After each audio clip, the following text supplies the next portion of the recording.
হাতপুকুর অঞ্চল, রাজামণ্ডল জিন্দাবাদ। বাকি এপ্রিল 2020, অন্ধকারে ঢেকে যায় এক জীবন। রাজামণ্ডল যুবক ছেলে তার বাবাকে গুলি করে হত্যা করা হয়। রাজামণ্ডল জিন্দাবাদ।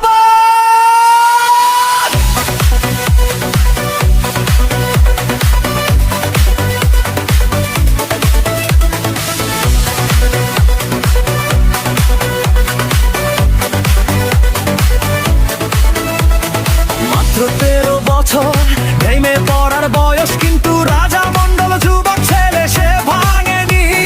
বুকের ভেতর দুঃখকে পাথর বানিয়ে রাখে, নিঃসন্দেহে কান্না ভিতরে জমে থাকা আগুন। যেখানে শেষ হয়ে যায় অনেকের পথ, সেখান থেকে শুরু করে লড়াই।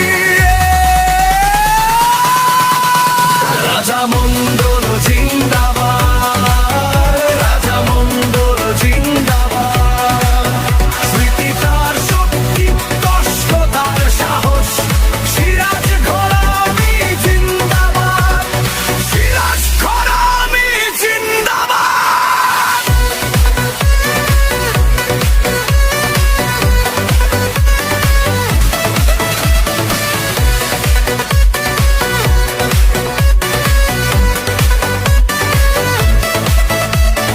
ক্যানিং পশ্চিম হাতপুকুর অঞ্চল, সিরাজ ঘরামি বহুদিনের হারানো ক্ষমতায় আজ ফিরে পেয়েছে।